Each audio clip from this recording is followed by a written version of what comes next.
Hi, my name is Maria5. Welcome back to my channel. Today we are here talking about El Deafo, and I've got tea and some makes. So we're going to start with the tea.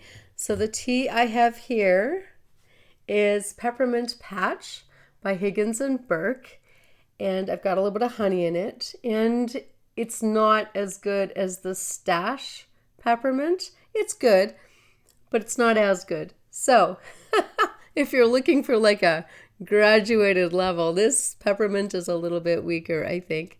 Just my opinion.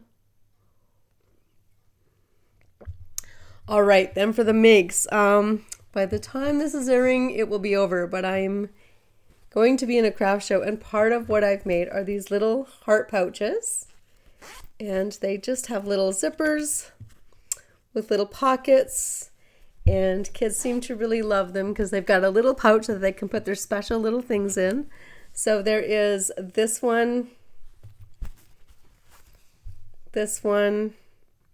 another yellow, and then I have pink with yellow on the inside, pink with pink on the inside and a white zip, and then because there's always somebody that likes Halloween-y stuff. And there's this, my finger's on it, a very cute little kitty gnome.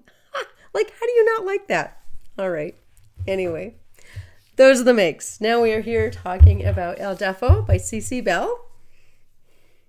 And this is another graphic novel, the third graphic novel I've read, which brings me to a point that I talked about on an earlier episode when I was talking about gender queer, and I talked about another graphic novel, Coraline, which I thought was originally done as a graphic novel, but I stood corrected. It is not originally a graphic novel. It was originally published as a novel or novella and then adapted by someone else entirely, not Neil Gaiman, into a graphic novel. So I stand corrected about that. Just wanted to put that out there.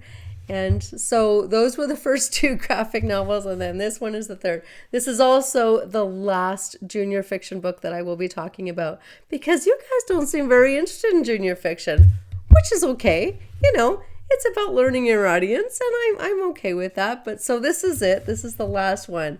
This book, CC Bell, oh my goodness, it is brilliant. It's so well done. And as you know, I am not a fan of graphic novels. I find them a little, whatever the word is, fill in the blank to, read a little bit and then look at the picture, read a little bit, look at the, I don't like that interruption. I just want to read.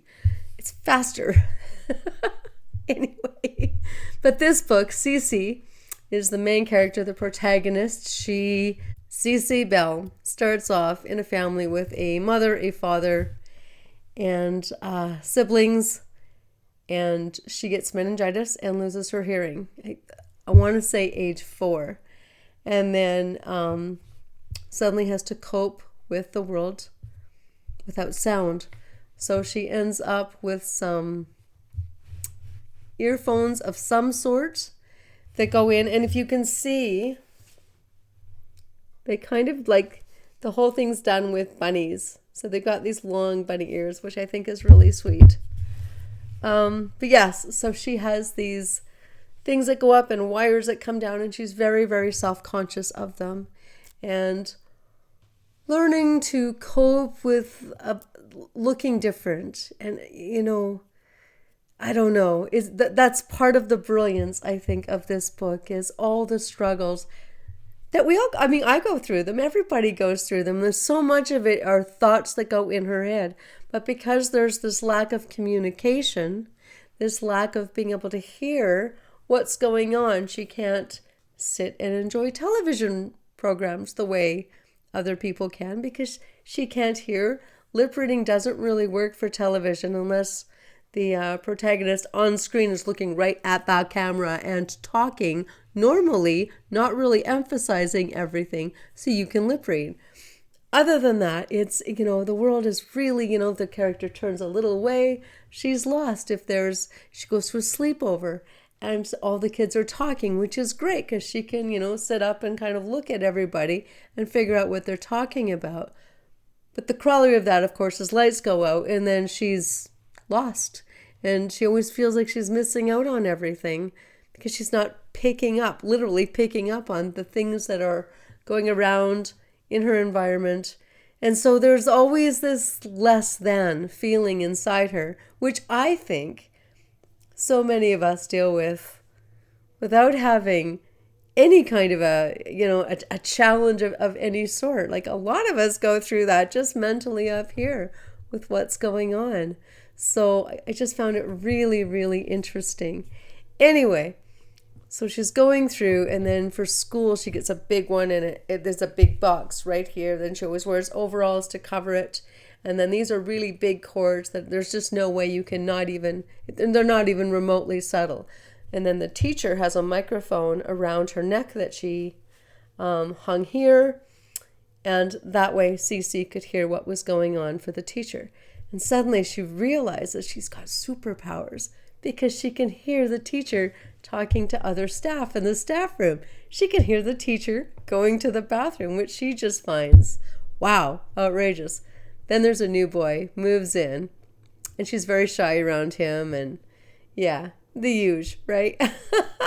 Anyway, eventually gets to that point where he decides he's going to test her machine. So he takes the microphone and starts walking toward downtown, talking the whole way, and she can hear him. So they figure out like how powerful her machine really is. Anyway, she creates this character, Deafo, who's the supercharger out to save everything and would stand up to people and tell them exactly how she feels, that, don't talk to me like that, or don't belittle me like that. And she's her alter ego, if you will. Deafo is just this very strong, headstrong, not afraid of anything character. And eventually, of course, the two align. But it's just, wow. It is such a great story. And I think it's applicable to everybody. I mean, you don't need to have hearing challenges or anything like that. I mean, yes, if you do, for sure, it might give you a little bit of like, oh, I'm not the only one. But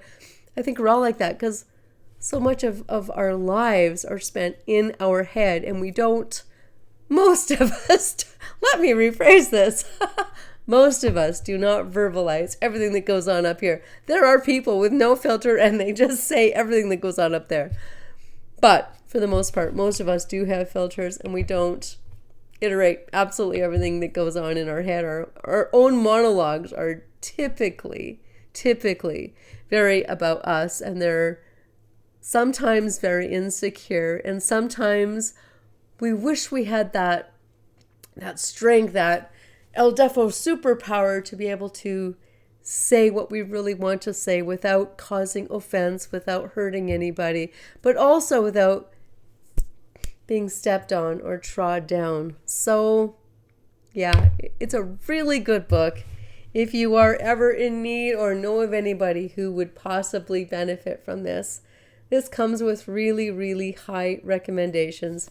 Again, it is a graphic novel. It's full of pictures, but a really good read. I really, really enjoyed it. Having said all that, this is the last junior fiction novel that I will be reviewing unless you specifically say, hey, will you do this? If that's not the case, a little more controversial. There's more romance than what I typically do. I know I just did my first autobiography, so yeah, we're just figuring things out. So there you are. Thank you so much for joining me, and the best of the holiday season, and we will see you next Saturday. Please like, please subscribe. Take care.